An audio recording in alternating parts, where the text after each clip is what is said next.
Monsoon collection बचाने में आग में फंसी अपराजिता। सीरियल तुम देना साथ मेरा मेन चल रहा है हाई वोल्टेज ड्रामा, जहां एक बार फिर अपराजिता की जान खतरे में पड़ने वाली है। आने वाले ट्रैक में देखने को मिलेगा कि अपराजिता और रक्षित दोनों की फैमिली ऑफिस पहुंचती है। दोनों के पापा अपने काम में जुट जाते हैं और इस प्रोजेक्ट को पूरा करने को लेकर काफी खुश नजर आते हैं। वहीं मालती भी वहां मौजूद होती है और सुधा से माफी मांगने की कोशिश करती है, लेकिन सुधा उसे माफ नहीं करती। इसी बीच सगाई को लेकर चल रही गलतफहमियां भी दूर हो जाती हैं। रक्षित अपनी मां से कहता है कि फिलहाल वह अपने काम पर ज्यादा ध्यान देना चाहता है। इसके बाद ऑफिस में लंच होता है, लेकिन न तो रिंग्स वाली बात होती है और न ही कोई सगाई होती है। सिर्फ अपराजिता और रक्षित के बीच बातचीत होती है।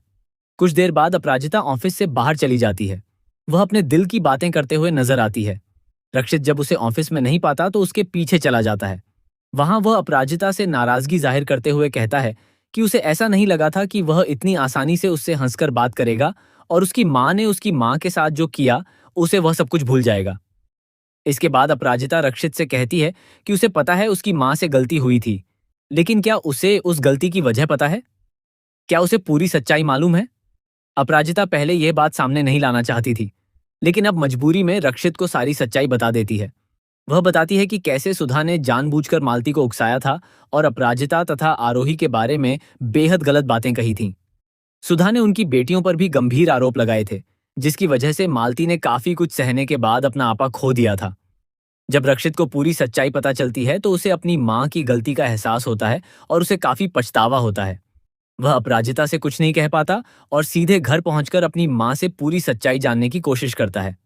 दूसरी तरफ ऑफिस का पूरा स्टाफ अपना काम खत्म करके घर जा चुका होता है, लेकिन अपराजिता मानसून सीजन के नए कलेक्शन को समय पर लॉन्च करने के लिए पूरी रात ऑफिस में काम करती रहती है।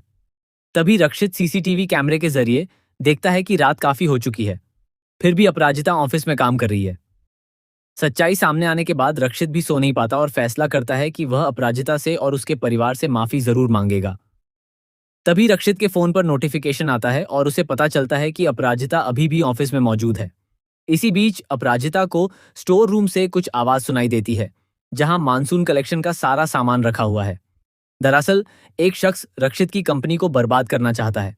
वह पहले ही कंपनी को काफी नुकसान पहुंचा चुका है और अब नए मानसून कलेक्शन को भी आग के हवाले करने की कोशिश करता है।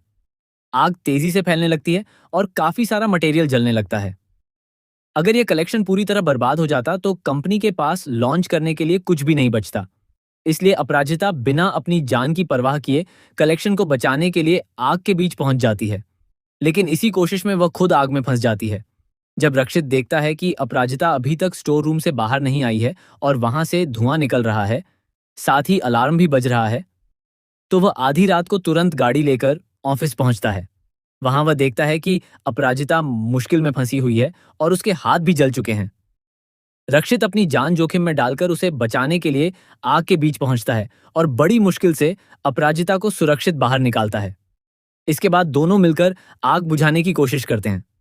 यहाँ एक बड़ा ट्विस्ट देखने को मिलता है, क्योंकि अपराजिता को समझ आता है कि ये आग अचानक नहीं लगी, बल्कि किसी ने जानबूझकर ये साजिश रची है। रक्षित भी उस शख्स को पकड़ने की कोशिश करता है। तभी उस आदमी के हाथ से एक ब्रेसलेट गिर जाता है। रक्षित की नजर जैसे ही उस ब्रेसलेट पर पड़ती है, उसे एहसास होता है कि उसने यह ब्रेसलेट पहले भी किसी के पास देखा है।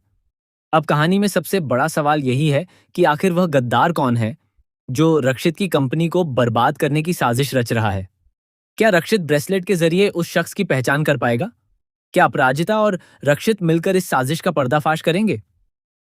वहीं अपराजिता अपनी पूरी कोशिश से मानसून कलेक्शन को बचा लेती है और अगले दिन उसका लॉन्च होने वाला है, लेकिन इस हादसे में अपराजिता के हाथ जल जाते हैं। अब रक्षित उसकी हर छोटी बड़ी चीज में मदद करता नजर आएगा। दोनों के बीच की गलतफहमियां भी धीरे धीरे दूर हो चुकी हैं, क्योंकि उन्हें आखिरकार पता चल गया है कि उनकी दोनों माओं के बीच असली विवाद किस बात को लेकर हुआ था। रक्षित अपनी मां सुधा से इस बात को लेकर नाराज हो जाता है और उसके सामने कई सवाल खड़े करता है। दूसरी तरफ अपराजिता और रक्षित मिलकर उस गद्दार को पकड़ने की कोशिश करेंगे। अब देखना बेहद दिलचस्प होगा कि असली साजिशकर्ता कौन निकलता है, उसका मकसद क्या है और उसकी सच्चाई सामने आने के बाद परिवार में कितना बड़ा धमाका होता है। साथ ही नए मानसून कलेक्शन के साथ अपराजिता और रक्षित के रिश्ते में भी एक नया मोड़ आने वाला है। दोनों के बीच दूरियां कम होती नजर आएंगी और पुराने गिले शिकवे पीछे छूटते दिखाई देंगे। लेकिन इसी बीच सामने आने वाला गद्दार दोनों की जिंदगी में फिर से एक बड़ा तूफान ला सकता है।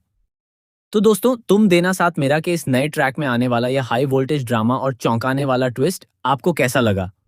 क्या आप अपराजिता और रक्षित की इस नई कहानी को देखने के लिए एक्साइटेड हैं? जरूर